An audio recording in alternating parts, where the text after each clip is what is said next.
Hey champs, welcome back to heuristic inorganic series.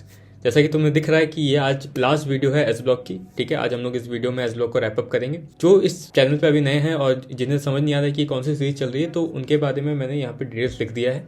ठीक है, तुम यहाँ से चेकआउट कर सकते हो। बाकी इन शॉर्ट अगर मैं बताऊँ तो यहाँ पे मैं तुम्हारी इनऑर्गेनिक की दिक्कत को ख़त्म करने आया हूँ।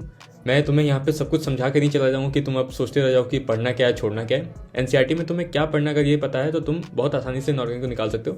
बाकी मैं इस सीरीज़ में तुम्हें ये समझा दूँगा कि तुम्हें ये पढ़ लेना है, ये छोड़ देना है, ये तुम्हें रटना है, ये तुम्हें कंसेप्चुअली समझना है और इसको याद करने का ये तरीका है। कि बिना कोई देरी के हम लोग वीडियो में आगे चलते हैं। ठीक है, क्योंकि मेरे पास भी टाइम की कमी है, तुम्हारे पास भी टाइम की कमी है, तुम्हें पढ़ना है और मुझे भी पढ़ना है अपने लिए। ठीक है, चलो तो हम लोग स्टार्ट करते हैं general characteristics of compounds of the alkaline earth metals. ठीक है, तो सबसे पहली लाइन यहाँ पे ये देखनी है आपको कि ये जो है लेस आयनिक होते हैं as compare to alkali metals. ऐसा क्यों है?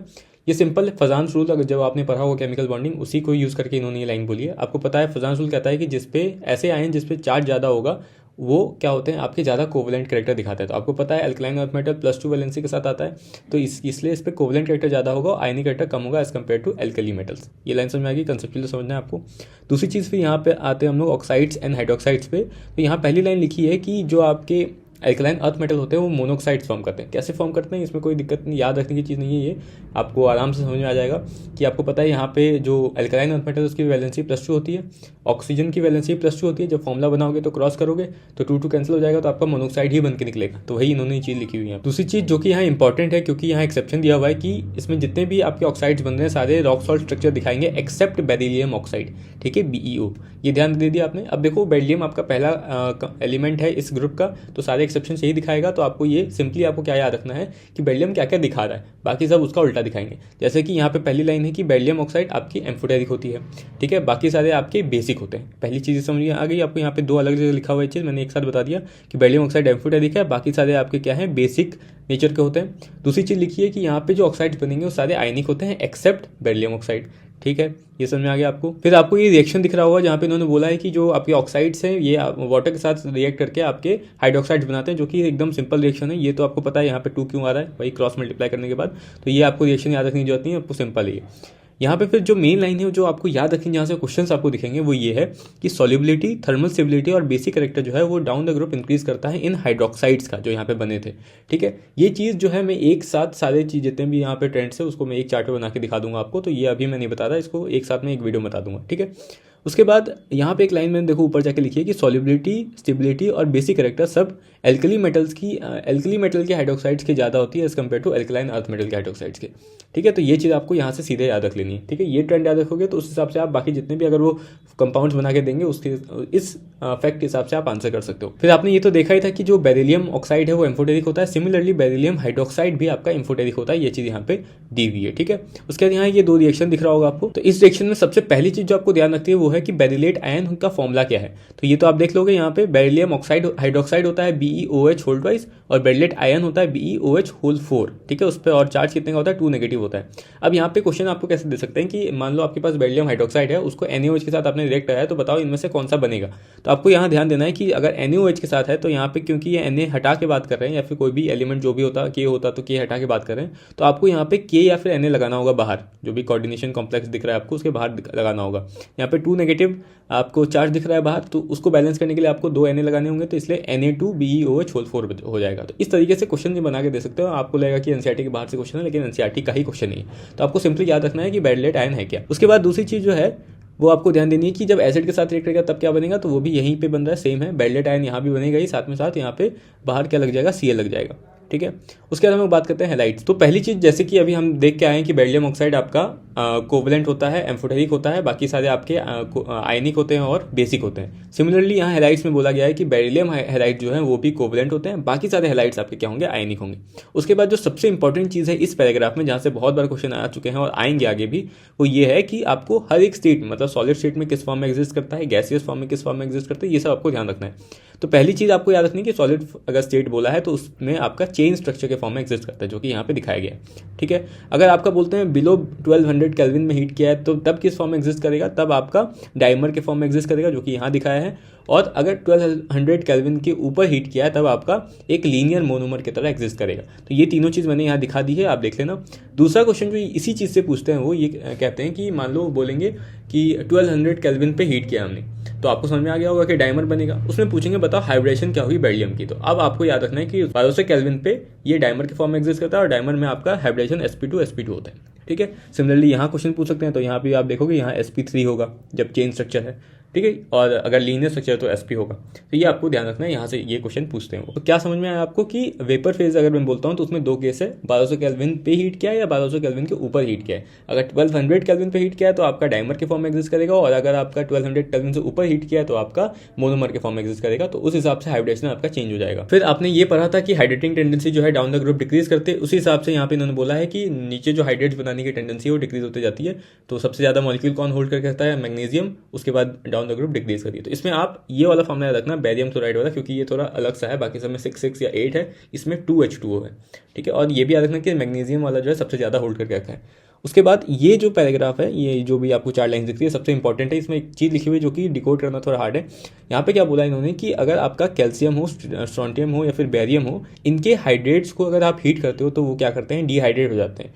लेकिन बेरिलियम और मैग्नीशियम के हाइड्रेट्स को हीट करने पे वो हाइड्रोलिसिस दिखाते हैं। तो पूछ सकते हैं आपसे क्वेश्चन कि बताओ इनमें से कौन सा ऐसा हाइड्रेट है जो कि हीट करने पे हाइड्रोलिसिस दिखाएगा। तो ऑप्शन में आपके ये सारे होंगे, तो कंफ्यूज मत होना। फिर आपके इन दो जो लास्ट के 2 लाइन दिख रही हैं, यहाँ से आपके स्टेटमेंट और स्टेटमेंट 1 स्टेटमेंट 2 के फॉर्म में क्वेश्चन बन सकता है। ये बोलेंगे आपको कि पहला स्टेटमेंट कि फ्लोराइड जो है वो लेस सॉल्युबल होते हैं एज कम्पेयर टू क्लोराइड्स, सही बात है। और इसका रीजन नीचे स्टेटमेंट 2 में दे देंगे कि because fluorides has more lattice energy as compare to chlorides, सही बात है। वही चीज़ यहाँ पे दी हुई है, इस तरीके से क्वेश्चन बना के दे सकते हैं। उसके बाद हम लोग बात करते हैं सॉल्ट्स ऑफ ऑक्सो एसिड्स, मतलब कि कार्बोनेट, सल्फेट्स और नाइट्रेट्स के बारे में। तो कार्बोनेट्स में जो पहली चीज़ आपको ध्यान रखनी है कि वो ये है कि एल्कलाइन अर्थ मेटल के जो कार्बोनेट्स होते हैं वो आपके वाटर में इनसॉल्युबल होते हैं, पहली लाइन याद रखनी है। और वाटर में इनसॉल्युबल है तो उनको प्रेसिपिटेट किया जा सकता है।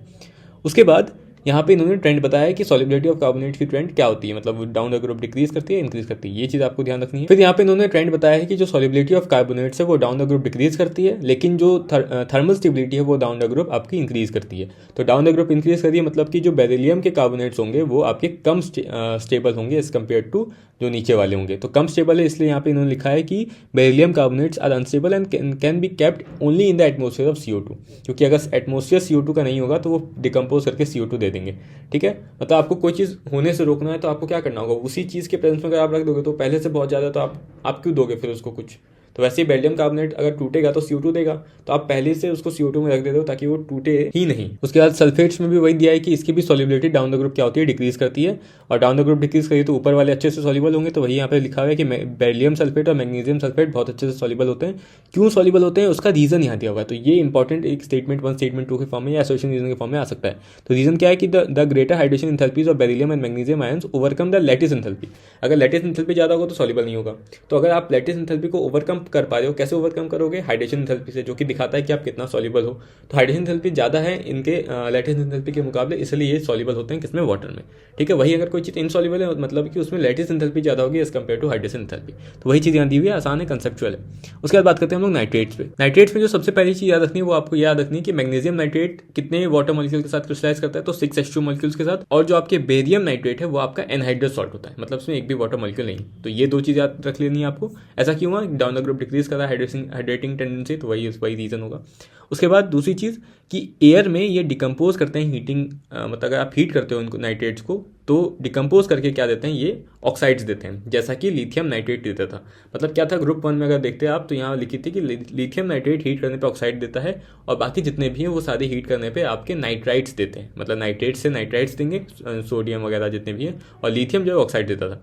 लेकिन यहाँ पे क्या होगा कि जो जितने भी सारे जितने भी ग्रुप के मेंबर्स हैं सब आपकी हीट करने पे ऑक्साइड्स दे रहे हैं, जैसा लिथियम नाइट्रेट देता था वही यहाँ पे चीज़ लिखी हुई है। तो ये इंपॉर्टेंट है नहीं, क्योंकि उसके कंपैरिजन में आप देख पा रहे हो, उसको डिफरेंशिएट कर पा रहे हो। ऑक्साइड देता है, साथ ही साथ क्या निकलता है, NO2 निकलता है। तो ध्यान रखना है इस NO2 गैस का कलर पी ब्लॉक में बताया हुआ है, तो इनडायरेक्टली क्वेश्चन पूछा जा सकता है यहाँ से। अब आते हैं हम लोग यहाँ पे प्रॉब्लम 10.4 और 10.5 बहुत ज़्यादा इंपॉर्टेंट है, यहाँ से बहुत बार क्वेश्चन आ चुके हैं और आगे भी आएंगे। स्टेटमेंट के फॉर्म में आ सकते हैं, एसोसिएशन रीजन के फॉर्म में आ सकते हैं। मैं बताता हूँ कैसे। यहाँ पे दो चीज़ लिखी हुई है। एक पहली चीज़ लिखी है कि एल्कलाइन अर्थ मेटल, जैसा कि आपने देखा उसमें आपने देखा कि कार्बोनेट्स होते हैं, सल्फेट्स होते हैं और हाइड्रोक्साइड्स होते हैं। हाइड्रोक्साइड्स की solubility down the group increase करती है, कार्बोनेट्स और सल्फेट्स की down the group solubility decrease करती है। तो ये कॉन्ट्रास्टिंग हो गया। ऐसा क्यों हो रहा है उसका रीजन यहाँ पे इन्होंने सॉल्यूशन में दिया हुआ है। रीजन क्या दिया हुआ है कि पहले वाले में इंक्रीज कर रही है। अब इंक्रीज मैंने बताया था, अगर किसी चीज़ की सॉल्युबिलिटी इंक्रीज कर रही है मतलब कि क्या इंक्रीज होना चाहिए, लैटिस एंथैल्पी या हाइड्रेशन एंथैल्पी, हाइड्रेशन एंथैल्पी। तो वही चीज़ इन्होंने यहाँ लिखी हुई है, आप पढ़ के देखना। फिर यहाँ पे इन्होंने बोला है कि सॉल्युबिलिटी डिक्रीज करिए, तो क्या चीज़ इंक्रीज होनी चाहिए, लैटिस एंथैल्पी इंक्रीज होनी चाहिए या फिर हाइड्रेशन एंथैल्पी डिक्रीज होनी चाहिए। तो वही चीज़ यहाँ पे दी हुई है, देख लेना। ठीक, फिर आगे चलते हैं हम लोग एनोमलस बिहेवियर ऑफ बेरिलियम। तो अभी देखा आपने बेरिलियम में क्या क्या चीज़ अलग है, इसी चीज़ को यहाँ पे रिपीट करेंगे, वही चीज़ आपको देखना है। आपने देखा था बाकी सारे एलिमेंट्स जो कंपाउंड बनाते सब आयनिक होते थे, लेकिन बेरिलियम वाले कोवलेंट थे, वही चीज़ यहाँ पे फिर से रिपीट की है। कोवलेंट होने के कारण ये क्या दिखाते हैं, आसानी से हाइड्रोलिसिस दिखाते हैं। ठीक है, दूसरी चीज़ जो लिखी है ये इंपॉर्टेंट है बहुत ज़्यादा। बेरिलियम जो है आपका जो कोवलेंस दिखाता है वो 4 से ज़्यादा नहीं दिखा सकता है। क्यों नहीं दिखाता है वो भी इन्होंने बताया हुआ है, जो कि इंपॉर्टेंट है, क्योंकि ये इसके जो वैलेंस शेल है उसमें 4 ही ऑर्बिटल्स प्रेजेंट है, लेकिन जो आपके बाकी एलिमेंट्स है वो आपके 6 तक अपना कोवलेंस एक्सपेंड कर सकती है by the use of D orbitals. तो ये एसोसिएशन रीजन या स्टेटमेंट के फॉर्म में आ सकता है। बाकी ये तो देखी थी आपने कि बेरिलियम ऑक्साइड हो या फिर बेरिलियम हाइड्रोक्साइड हो, दोनों एम्फोटेरिक थे, तो ये चीज़ वहाँ पे दी हुई है। चलो आगे चलते हैं। अब बेरिलियम ये तो देख लिया आपने कि क्या क्या एनोमलस बिहेवियर दिखा रहा है, मतलब बाकी से अलग क्या क्या है। अब आपको देखना है कि तो बेरिलियम एल्यूमिनियम के साथ क्या क्या रिलेशनशिप सेम दिखाता है, वो आपको देखना है। तो ये सारे आपके स्टेटमेंट के फॉर्म में आ सकते हैं, इसलिए इंपॉर्टेंट है। पहली चीज़ कि बेरिलियम और एल्यूमिनियम दोनों ही एसिड्स उस पर अटैक नहीं कर पाते हैं, दोनों पे ही, क्योंकि ऑक्साइड फिल्म्स बना लेते हैं ये। दूसरी चीज़ आपने देखा था बेरिलियम आपका बेरिलेट आयन बना रहा था, ठीक है, सिमिलरली आपका एल्यूमिनियम भी एल्यूमिनेट आयन बनाएगा। थर्ड लाइन इंपॉर्टेंट है, बोल रहे हैं कि बेरिलियम क्लोराइड हो या फिर एल्यूमिनियम क्लोराइड हो, दोनों आपके स्ट्रॉन्ग लेविस एसिड्स होते हैं। और दूसरी चीज़ दोनों ही वेपर फेज में आपके डाइमर टाइप स्ट्रक्चर, जहाँ पे क्लोरीन आपके बीच में रहेगा और ब्रिज बनाएगा, उस टाइप का स्ट्रक्चर बनाता है। ठीक है, और ये कॉम्प्लेक्स भी बनाते हैं, ठीक है, फॉर्म कॉम्प्लेक्सेस। बस कॉम्प्लेक्स में फर्क क्या है कि बेरिलियम जो है आपका BeF4 बनाता है और एल्यूमिनियम आपका AlF6 तक बना सकता है। अब देखो ये आपको कैसे कंफ्यूज करेंगे, आपको पता है बेरिलियम और एल्यूमिनियम सेम रिलेशनशिप दिखाता है, तो ये सारे स्टेटमेंट तो आपको दिख रहे हैं कि सेम है, लेकिन ये बोल देंगे कि बेरिलियम जो है BeF4 बना रहा है और एल्यूमिनियम AlF6 बना रहा है। आपको लगेगा ये तो सेम काम हुआ, ये तो अलग अलग हो गया, लेकिन ये सही स्टेटमेंट है। तो ये स्टेटमेंट आपकी सबसे ज़्यादा इंपॉर्टेंट हो जाएगी इन चारों में, जहाँ पे आपको कंफ्यूजन हो सकता है, तो ये आपको ध्यान देना है। अब कंपाउंड्स के बारे में बात कर लेते हैं। तो पहला कंपाउंड जो है वह क्विकलाइम का फॉर्मूला आपको पता होना चाहिए, ठीक है, कैल्शियम ऑक्साइड। दूसरी चीज़ कि यहाँ जो कार्बन डाइऑक्साइड बन रहा है इस रिएक्शन में, रिएक्शन तो आसान है, कैल्शियम कार्बोनेट को आप डिकम्पोज करते हो तो कैल्शियम ऑक्साइड प्लस CO2 मिलता है। अब CO2 का आपको काम नहीं है, तो आप उसको क्या करोगे, जैसे ही आपका CO2 निकला आप उसको निकाल लोगे, वहाँ से रिमूव कर लोगे, ताकि ये रिएक्शन पीछे की तरफ ना चला जाए। ठीक है, तो ये आपको चीज़ यहाँ पे दी हुई है, ये आपको पता होना चाहिए बस। तो ये तो यहाँ पे रिएक्शन आसान है। कैल्शियम ऑक्साइड को अगर आप H2O के साथ रिएक्ट कराते हो तो आपका कैल्शियम हाइड्रोक्साइड बनता है, लेकिन वही कैल्शियम ऑक्साइड को अगर आप CO2 के साथ रिएक्ट करवाते हो तो आपका कैल्शियम कार्बोनेट बनता है। ठीक है, तो ये तो आसान है।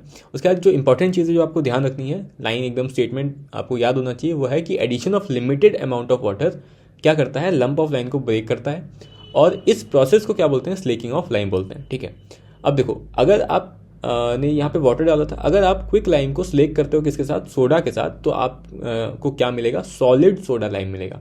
तो सॉलिड होता है, ये मेरे को लगता है क्यों इंपॉर्टेंट है, तो आप भी याद रखना इसको कि सॉलिड सोडा लाइम मिलता है। मतलब ये स्टेटमेंट बार बार पढ़ना, आपको याद हो जाएगा कि अगर आपने सोडा के साथ उसको स्लेक किया है क्विक लाइम को, तो आपको क्या मिलेगा, सॉलिड सोडा लाइम मिलेगा। और वाटर के साथ करते हो लिमिटेड अमाउंट ऑफ वाटर को, तो इस प्रोसेस को क्या बोलते हैं, तो स्लेकिंग ऑफ लाइम बोलते हैं। अच्छा चलो ये बताओ, कैल्शियम ऑक्साइड आपका क्या है, एसिडिक है या बेसिक है। तो आपने पढ़ा होगा, पहले भी पढ़ा होगा 10th वगैरह में कि मेटलिक ऑक्साइड्स क्या होते हैं, आपके बेसिक होते हैं, और कैल्शियम ये ग्रुप 1 मेटलिक ग्रुप में ही आता है। तो ये कैल्शियम ऑक्साइड क्या है आपका, और बेसिक चीज़ किसके साथ रिएक्ट करती है, एसिड के साथ। इसीलिए कैल्शियम ऑक्साइड आपके एसिडिक ऑक्साइड्स के साथ, मतलब कि P ब्लॉक वाले जो भी ऑक्साइड्स होंगे उसके साथ रिएक्ट करके आपके क्या बनाएंगे, सॉल्ट्स बनाएंगे। ये आप कंफ्यूज हो गए इस वाले में, नीचे वाले में, तो इसको आप ध्यान रखना, कैल्शियम ऑक्साइड प्लस P4O10। ठीक है, तो यहाँ पे क्या बनेगा आपका CA3PO4 होल ट्वाइस। अब यूज में क्या क्या इंपॉर्टेंट है, पहली चीज़ की चीपेस्ट फॉर्म ऑफ एल्कली है, तो क्योंकि ये बोल रहा है चीपेस्ट है, तो आपको याद रखना है कि चीपेस्ट फॉर्म फाइल के लिए क्या होता है, आपका कैल्शियम ऑक्साइड होता है। दूसरी चीज़, आपने प्रोसेस जो सॉल्वेट प्रोसेस पढ़ा था कि सोडियम कार्बोनेट कैसे बनाया जाता है, तो यहाँ पे इन्होंने इनडायरेक्टली एक और प्रोसेस बताया है सोडियम कार्बोनेट बनाने का। क्या बोल रहे हैं ये कि कॉस्टिक सोडा के साथ जब आप कैल्शियम ऑक्साइड का कुछ भी रिएक्शन करवाते हो तो आपका क्या बनता है, सोडियम कार्बोनेट बनता है। तो सोडियम कार्बोनेट के मैन्युफैक्चर में भी यूज़ होता है, एक ये यूज़ आपको ध्यान रखना है। आगे चलते हैं, कैल्शियम हाइड्रोक्साइड जिसको हम लोग क्या बोलते हैं, सिलिकेट लाइम बोलते हैं। इसका फॉर्मूला क्या है ये आपको याद होना चाहिए, ठीक है। अगर आपके पास क्या है, सिलिकेट लाइम का एक्वस सॉल्यूशन है तो आप उसको क्या बोलोगे, लाइम वाटर बोलोगे। लेकिन अगर आपके पास सिलिकेट लाइम का सस्पेंशन है तो आप उसको क्या बोलोगे, मिल्क ऑफ लाइम बोलोगे। ये दो चीज़ आपको पता होनी चाहिए, डिफरेंस आपको पता होना चाहिए, ठीक है। तो मिल्क ऑफ लाइम और आपका लाइम वाटर दोनों अलग चीज़ हो गया। कैसे अलग है बता दिया, सॉल्यूशन और सस्पेंशन। ये लाइन आपको पता होगी कि कैल्शियम हाइड्रोक्साइड के थ्रू अगर आप CO2 पास करवाते हो तो क्या हो जाता है, मिल्की हो जाता है। मिल्की क्यों होता है, because of the formation of calcium carbonate, ठीक है। स्टेटमेंट 1 स्टेटमेंट 2 एसोसिएशन रीजन के फॉर्म में आप आ सकता है ये, ठीक है। लेकिन ये सिंपल है तो ये आसानी से आपको याद रहेगा। लेकिन आपको क्या ध्यान रखना है कि कार्बन डाइऑक्साइड जो आप पास करवा रहे हो ज़्यादा ना पास हो जाए। अगर ज़्यादा पास हो जाएगा तो आपको प्रेसिपिटेट नहीं मिलेगा। क्यों नहीं मिलेगा, क्योंकि जो कैल्शियम कार्बोनेट बनने के कारण आपको मिल्कीनेस दिख रहा था, अब वो कैल्शियम कार्बोनेट ज़्यादा CO2 पास करवाने के कारण आपका बन जाएगा कैल्शियम हाइड्रोजन कार्बोनेट, जो कि आपका प्रेसिपिटेट नहीं करता है और मिल्की नहीं दिखता है। तो ये दोनों रिएक्शन जो आपको दिख रहा है दोनों लिंक्ड रिएक्शन है। पहले यहाँ से CO2 डाला तो कैल्शियम कार्बोनेट बना जिसके कारण आपको मिल्कीनेस दिखा था। लेकिन अगर आपने इसी चीज़ में जो यहाँ बना है उसमें और CO2 ऐड कर दिया, मतलब एक्सेस ऑफ CO2 कर दिया, तो आपका ये जो कैल्शियम कार्बोनेट बना था वो डिजॉल्व हो जाता है और कैल्शियम बाइकार्बोनेट बन जाता है, जो कि आपका मिल्कीनेस मतलब हट जाता है आपका। तो ये पूछ सकते हैं कि मिल्कीनेस क्यों हट गया, तो रीजन बता दोगे कि एक्सेस ऑफ CO2 पास हो गया होगा। अब मैं पूछूंगा आपसे कि बताओ किसके साथ क्लोराइड रिएक्ट कराता हूं मैं, तो आपका हाइपोक्लोराइड जो कि एक कंस्टिट्यूएंट है ब्लीचिंग एजेंट का वो बनेगा। ऑप्शन में रहेगा आपके पास दोनों, मिल्क ऑफ लाइम और लाइम वाटर। तो आपको ध्यान रखना है कि मिल्क ऑफ लाइम आपको टिक करना है आंसर, ठीक है। एक तो ये क्वेश्चन यहाँ से बन सकता है। दूसरी चीज़ आपको रिएक्शन याद होनी चाहिए और दूसरी चीज़ आपको पता होनी चाहिए कि ब्लीचिंग पाउडर बोल किसको रहे हैं, तो CaOCl होल ट्वाइस को आप ब्लीचिंग पाउडर बोल रहे हो, ठीक है। एक और क्वेश्चन कि आप कैल्शियम हाइड्रोक्साइड को व्हाइट वॉश में यूज़ करते हो because of its disinfectant in nature, ठीक है। ये उसका रीजन हो जाएगा जो कि यहाँ पे यूज़ में दिया हुआ है, तो ये यूज़ आपको याद रखना है। दूसरी चीज़, इसको ग्लास मेकिंग में यूज़ करते हैं, इतना इंपॉर्टेंट नहीं है, लेकिन इंपॉर्टेंट क्या है कि प्रिपरेशन ऑफ ब्लीचिंग पाउडर, ये तो आपने देख लिया अभी, तो ये तो यूज़ आपको याद रहने वाला है। ग्लास मेकिंग भी ध्यान रखना कि ग्लास मेकिंग में यूज़ होता है, क्योंकि ये ग्लास मेकिंग और कहीं किसी भी कंपाउंड के यूज़ में नहीं है, तो ग्लास मेकिंग वाला पॉइंट इंपॉर्टेंट है, ठीक है। फिर आगे चलते हैं कैल्शियम कार्बोनेट पे। फिर यहाँ पे कोई ज़्यादा इंपॉर्टेंट चीज़ें नहीं है, आपको ये रिएक्शन तो पता है ऊपर वाली। नीचे वाली रिएक्शन को आप ध्यान रखना कि कैल्शियम क्लोराइड को अगर आप सोडियम कार्बोनेट के साथ रिएक्ट करवाते हो तो आपका क्या बनता है, कैल्शियम कार्बोनेट प्लस NaCl बनता है। बाकी है आसान, यहाँ पे कुछ नहीं हुआ, डिस्प्लेसमेंट रिएक्शन हुआ है, तो आप करवा लोगे आराम से। फिर ये चीज़, ये लाइन सेम यहाँ से छाप दी है इन्होंने, तो ये ध्यान रखना। उसके बाद ये जो लाइन है ना, ये इंपॉर्टेंट है, इस पर आपको डायरेक्ट रिएक्शन मिल सकता है या फिर क्वेश्चन मिल सकता है। क्या कह रहे हैं कि अगर आप किसी भी डाइल्यूट एसिड को रिएक्ट करवाते हो किसके साथ, कैल्शियम कार्बोनेट के साथ, तो हमेशा आपका CO2 निकलेगा बाहर। तो एक इंपॉर्टेंट लाइन है, याद रखना आप, ठीक है। देख लो यहाँ पे HCl के साथ रिएक्ट करवाया या फिर H2SO4 के साथ, हमेशा क्या बाहर निकला है, CO2 निकला है। यूजेस में अगर आप देखोगे इसके यूजेस इंपॉर्टेंट है। एक तो सबसे ज़्यादा इंपॉर्टेंट है कि हाई क्वालिटी पेपर बनाने में आपका कैल्शियम कार्बोनेट यूज होता है, ठीक है। दूसरी चीज़ जो आपकी इंपॉर्टेंट है वो ये है कि कैल्शियम कार्बोनेट और मैग्नीशियम कार्बोनेट को आप साथ में यूज़ करते हो ताकि एक फ्लक्स की तरह उसको यूज़ कर पाओ to extract metal such as iron, ठीक है। ये आप मेटलर्जी में भी पढ़ते हो, कैल्शियम कार्बोनेट आपको वहाँ दिखता है फ्लक्स की तरह यूज़ होते हुए, ठीक है। उसके बाद छोटे छोटे लाइन है जो कि पूछ सकते हैं वो, तो ये ध्यान रखना क्योंकि जल्दी फोकस में नहीं आता ये। एक कि ये एंटा एसिड की तरह यूज़ होते हैं, दूसरी कि माइल्ड एब्रेसिव इन टूथपेस्ट, ठीक है। उसके बाद चिविंग गम में यूज़ होते हैं और कॉस्मेटिक्स में फिलर की तरह यूज़ होते हैं। ये चारों पॉइंट आप ध्यान रखना कि मुझे लगता है ये कभी ना कभी पूछेंगे। फिर आते हैं हम लोग लास्ट कैल्शियम सल्फेट पे। कैल्शियम सल्फेट का दूसरा नाम प्लास्टर ऑफ पेरिस, इसका फॉर्मूला CaSO4.12H2O। तो इसको हम लोग और क्या बोलते हैं, hemihydrate of calcium sulphate भी बोलते हैं, ठीक है। कैसे ऑब्टेन होता है, जब आप जिप्सम से ऑब्टेन करते हो इसको। जिप्सम क्या है, तो CaSO4.2H2O आपका जिप्सम है, ठीक है। कब ऑब्टेन होता है, जब आप जिप्सम को हीट करते हो। ये आपको याद होना चाहिए कि अगर POP उन्होंने पूछा है आपको ये नहीं दिखे ऑप्शन में CaSO4.12H2O, समझ जाना कि इन्होंने इस फॉर्म में उसको लिखा हुआ है, ठीक है। तो ये आपको ध्यान देना है, मतलब आगे 2 लगा दिया है, तो 2 लगाने के कारण यहाँ पे हाफ जो हो जाएगा, इंटू होने के बाद क्या बचेगा, 1 होगा ना। 2 × 1/2 = 1, तो वही यहाँ पे इन्होंने किया हुआ है। अब जो प्लास्टर ऑफ पेरिस है उसकी एक इंपॉर्टेंट प्रॉपर्टी है, क्या है कि plaster of Paris has a remarkable property of setting with water, ठीक है। ये आपको चीज़ ध्यान रखनी है। उसके बाद सेट कैसे होते हैं ये, तो जब भी आप पानी ऐड करते हो उसमें तो एक प्लास्टिक मास बन जाता है जो कि 5 से 15 मिनट के अंदर वो क्या हो जाता है, एकदम हार्ड सॉलिड के अंदर चेंज हो जाता है, ठीक है। अच्छा, उसके बाद यूज़ इसमें कोई खास नहीं है, तो यूज़ आपको देखने की जरूरत नहीं है। फिर सीमेंट के बारे में बात करते हैं। सीमेंट में कुछ पॉइंट्स है जो कि बहुत इंपॉर्टेंट है, पूछेंगे तो फिर वो एक अच्छा क्वेश्चन बन जाएगा। पहली चीज़, सीमेंट का जो है एक और नाम है जिसको हम लोग मतलब सीमेंट को हम लोग पोर्टलैंड सीमेंट भी बोलते हैं। और क्यों बोलते हैं? बिकॉज ये वहाँ पे जो पोर्टलैंड है वहाँ पे एक नेचुरल लाइमस्टोन मिलता है, उससे रिजेंबल करता है। ठीक है, फिर इस पैराग्राफ को आप यहाँ पढ़ना, सीमेंट का जो मैंने अंडरलाइन किया है उतना इंपॉर्टेंट नहीं है। जो परसेंटेज के फॉर्म में दिया ना, ये आपको दिख सकता है कभी ना कभी क्वेश्चन में कि कैल्शियम ऑक्साइड 50 से 60% होता है, SiO2 20 से 25 और Al2O3 आपका 5 से 10%। ठीक है, तो ये आप ध्यान रखना है। ऐसे आपको परसेंटेज याद नहीं रखना है, आपको बस याद रखना है कि सबसे ज़्यादा कैल्शियम ऑक्साइड होता है, उसके बाद SiO2 फिर Al2O3। ठीक है, आपका आंसर ऑप्शन जो है आप सही ऑप्शन तक पहुंच जाओगे। उसके बाद दो इंपॉर्टेंट लाइन कि अगर आपको गुड क्वालिटी सीमेंट चाहिए तो ratio of silica and alumina कितना होना चाहिए, तो वो 2.5 से और 4 के बीच होना चाहिए। और दूसरी चीज़ कि अगर कैल्शियम ऑक्साइड का ratio with the total amount of SiO2 aluminium and iron should be equal to 2। ठीक है, ये दो चीज़ होनी चाहिए, तब आपका कहेंगे कि गुड क्वालिटी सीमेंट। अब इस पैराग्राफ में उन्होंने बताया कि सीमेंट कैसे बनता है, ये इंपॉर्टेंट है ये पैराग्राफ। पहली चीज़ पूछेंगे कि रॉ मटेरियल क्या क्या है सीमेंट बनाने के लिए, तो आप बोलोगे लाइमस्टोन एंड क्ले। ठीक है, लाइमस्टोन में आपका मेनली कैल्शियम ऑक्साइड और क्ले में आपका जो भी SiO2 है, Al2O3 आयरन जो भी आपने पढ़ा वो सब। ये जो लाइन है ना, ये आपको एकदम याद होनी चाहिए, जो मैं आगे पढ़ने वाला हूँ कि जो आपके लाइम और क्ले थे, जब क्ले और लाइम को आप हीट करते हो तो वो फ्यूज़ होकर क्या बनाते हैं, सीमेंट क्लिंकर बनाते हैं। और सीमेंट क्लिंकर में जब आप 2 से 3% जिप्सम डालते हो तब आपका क्या बनता है, सीमेंट बनता है। ये आपको लाइन एकदम रटी होनी चाहिए, ये स्टेटमेंट के फॉर्म में आ जाएगा, कोई एक स्टेटमेंट उन्होंने दी होगी, करेक्ट इनकरेक्ट बताना होगा आपको। ठीक है, तो ये आपको याद होनी चाहिए। उसके बाद इसमें समझने का कुछ नहीं है। अब सेटिंग ऑफ सीमेंट पे आते हैं, जो कि इंपॉर्टेंट पैराग्राफ है। यहाँ पे इन्होंने बताया है कि जब सेटिंग होता है सीमेंट का तो उसमें होता क्या है कि जो मॉलिक्यूल्स हैं वो हाइड्रेट हो जाते हैं और उनका रीअरेंजमेंट होता है, तो ये इंपॉर्टेंट चीज़ है।